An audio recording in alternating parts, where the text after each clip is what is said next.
glad to say I have the expert on this, Cameron Walker, our royal correspondent, is here to give us the latest. Cameron. Dawn, thank you. I have just received in the last few moments a statement from Prince Andrew, and he says the following.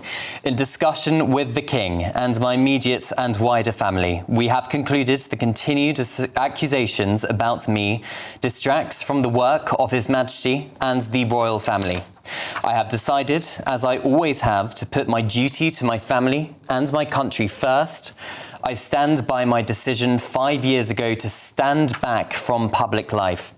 With His Majesty's agreement, we feel I must now go a step further. I will therefore no longer use my title or the honours which have been conferred upon me. As I have said previously, I vigorously deny the accusations against me. That statement there from Prince Andrew, no longer, of course, the Duke of York. That is the title he is referring to. Of course, lots of accusations against Prince Andrew have come to light in the last few weeks and months. Of course, 5 years ago, he stood back dramatically as a working member of the royal family. The late Queen stripped him of his honorary titles and patronages following the disastrous Newsnight interview.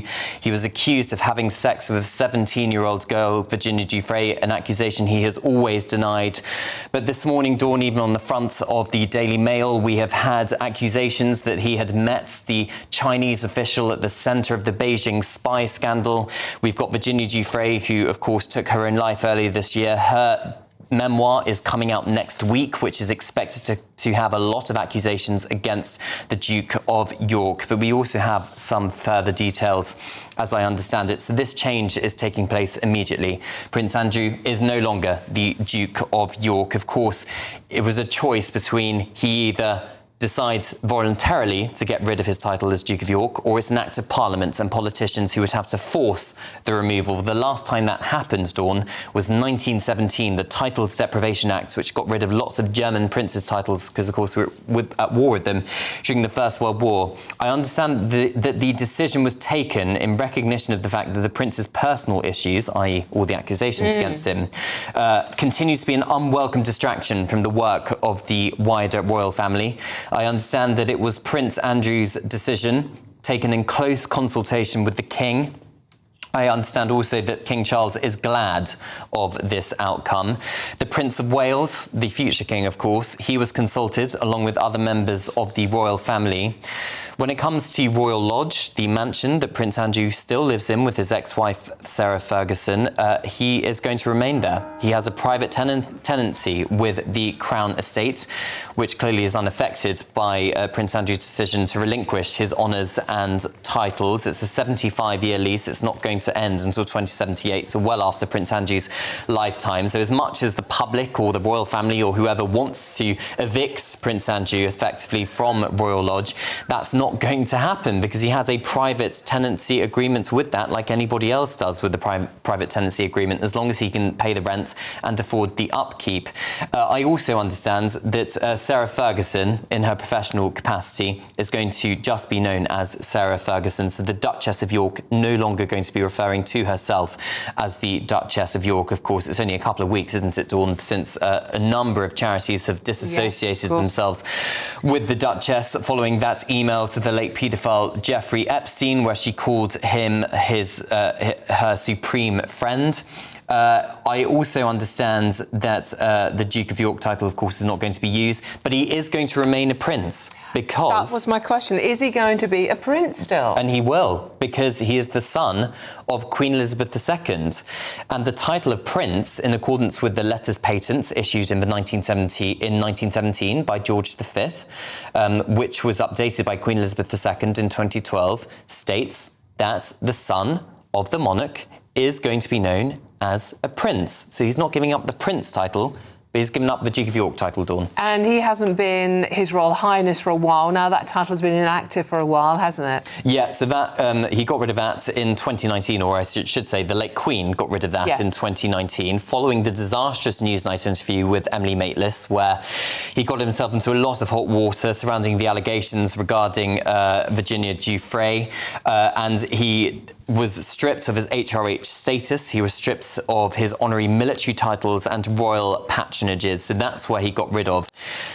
There wasn't much more the king could do, really, in this situation. As I said, it's not up to him to strip Prince Andrew of his title. It's been reported this afternoon in the Times and the Telegraph and others that it was essentially a choice. It was either, because this scandal was running and running and running, it was really distracting from the working members of the royal family's public work.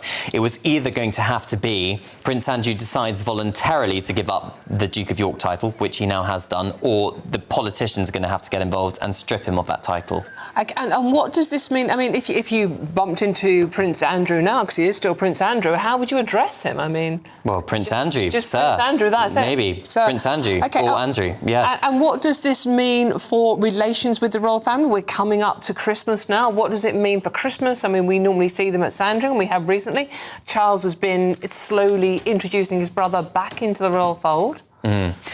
Prince Andrew is not going to be at Sandringham this Christmas. Of course, he wasn't there last year due to a separate scandal. I think it was the Young Tembo Chinese spy scandal from memory. Yeah. He is not going to be in that lineup outside St Mary's Church in Sandringham, where the royal family typically process on the morning of Christmas Day together in harmony. Prince Andrew will not be seen in public in front of the cameras on Christmas Day.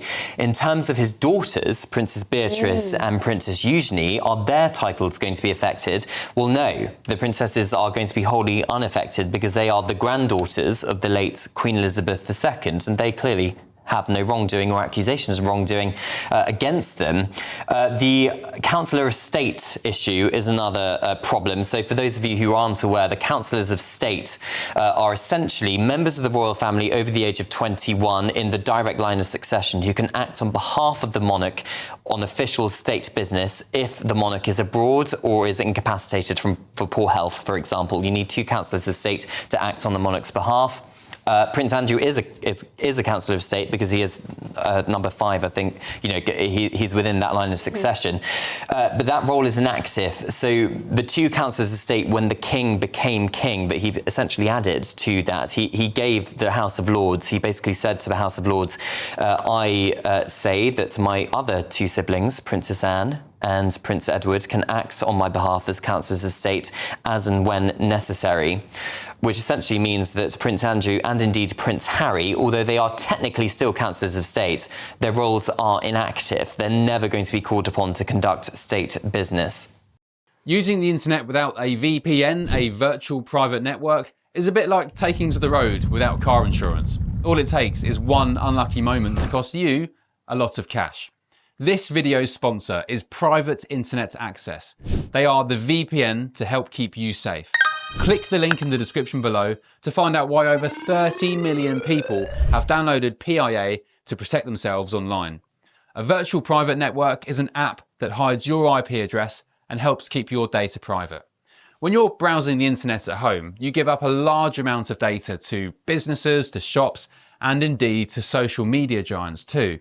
Hackers have the ability to steal your personal data with ease, including sensitive information such as passwords, keystrokes, and even your personal photos. Private Internet Access helps protect your personal data by encrypting your internet connection to keep your data out of the hands of cyber criminals. And it's not just hackers either to be concerned about. Information can be censored too. When Canada passed their C-18 bill, social media giants decided to ban news content on their platforms.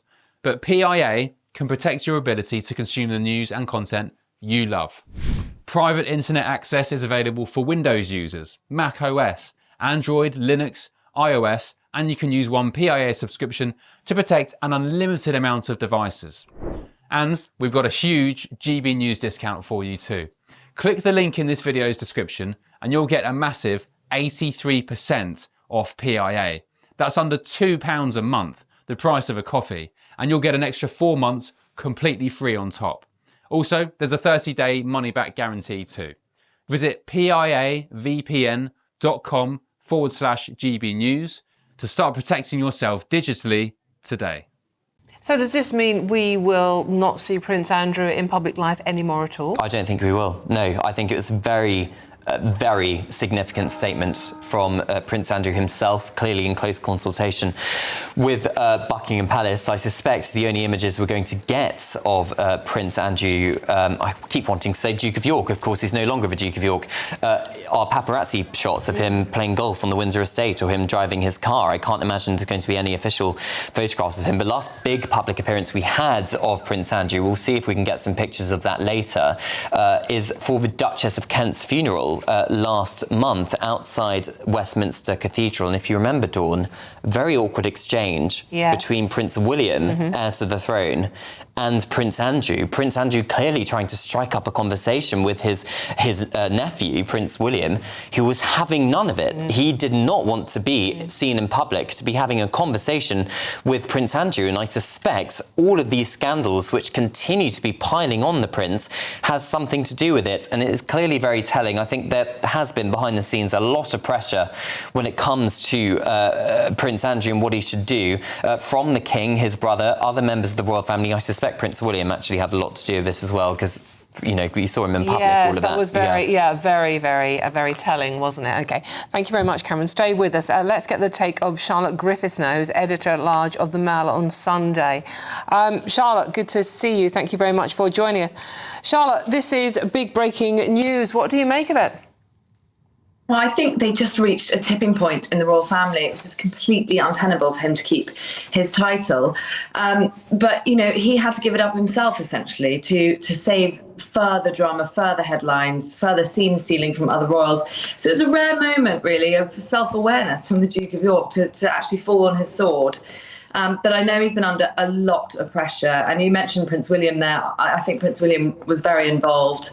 Prince William is furious about the situation. And, he is the future of the monarchy going forward. And he wants to protect it. And I'm afraid Andrew was, of course, a huge liability. Charlotte, how much do you think he jumped or was pushed?